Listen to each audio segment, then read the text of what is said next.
Hello friends, I know it's been a while. Last time I published an update that was back in summer time. I think it was back in August or July. Lots of things happened since then. The war continues on, unfortunately, as you know, and we're here in Ukraine. So within this last several months, lots of things happened. On one hand, we continued on with our efforts, trying to help wherever we can. Lots of displaced people we were in touch with, contacted, supported in various ways, supported financially, supported emotionally. So I counseled a lot of people as a coach, and supported volunteers, and we'll show some of the video footage of what it looks like at times.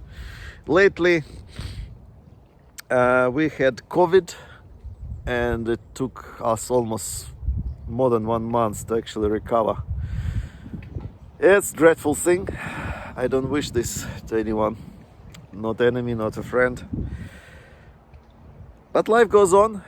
Life goes on. We're facing, from what we hear, a very challenging times, cold and dark times, literally, because lately efforts of Russia are aimed at destroying our energy system, like power stations, power plants, things like that. So if there is no electricity supply, no reliable electricity supply, that means that there will be no heating in the houses, and there will be the communications will be affected as well, like internet, like things like that. But thanks God, so far we're coping, and we look forward to the end of this period. It will be only a few weeks. We don't know what's going to happen, but we'll stay strong as we did until now.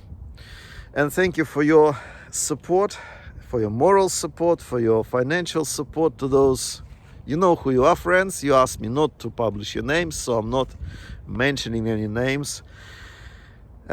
Just will show you in this video a couple of things, what we're actually doing and what it looks like. I'll show you some faces of people who agreed to be shown and to express their thanks personally.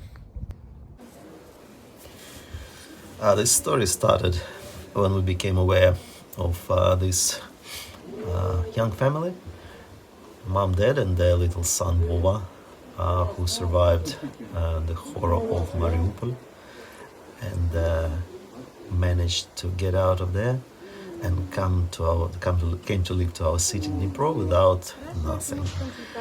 They had no furniture, very little things that they managed to take with them, and their little boy needed a bed. And his dream was not just a usual bed. His dream was a bed that looked like a car. He had something like that back home in Mariupol, and that was his dream. So after a few arrangements, we just basically sent these people to send them to the shop so they could choose what they liked. And the little boy made up his mind very quickly. He found his Tesla, and he counted all the wheels and all the lights of this car. And the family happily waited, and finally they got this purchase. It was delivered to them, and was no end to this little boy's joy. After he counted all these wheels, he started jumping on his new bed, and so to him it's a real car, you see. It's a real thing, which you just can watch forever and ever how the little boy is discovering this new toy, which is his bed at the same time. And imagine the joy of his parents when they see this, when there's a sense of normality again, and their child is just learning to use this new toy, which and now he goes happily to bed, uh, because it's not a bed, it's a car, you see. And so a little boy's mind, those things that connected this car and the bed, and it's the same. And imagine how happy parents are when they see this. So thanks to those who supported us and who enabled us to do things like that. It's one of the examples of what we do. We just parents were very, very accurate and consistent, and they recorded everything, and they gave us step by step footage of this thing, and we are happily sharing this with you. So there you go. We bought a Tesla for a little boy from Mariupol, and that's ironically in the circumstances when we have very little electricity. The power outages happen several times a day, and so we are considering ourselves very lucky when we have electricity in our place. And so parents of Vova wanted personally to say thank you. And basically what they're saying is that they are very grateful for the fact that they, being refugees from Mariupol, they needed this bed for their boy, and they happened to come in touch with Pavel and Natalia, that is myself and my wife, and of course we were able to help them with your help, our dear friends.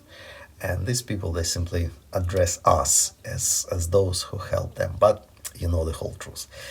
You know that you were involved there as well. So, and just to finish this video, I wanted to show you our pretty much everyday living. That's us with a group of volunteers. We come together where all these people are involved in various activities, distributing food, delivering various very much needed things to the newly liberated places in Ukraine. And we come together once a week to support each other, and that's how we're preparing for the power outages. So thank you to this organization called Samaritan Purse. We were given these torches. They don't last long, but if there are many of them together, the battery doesn't last long. But that's very powerful. What you see, that's the joy of people who experiencing an outage, and they've got light. So that's the light which we wish for everyone to have in their hearts, and we're staying with you. Thank you very much for your support.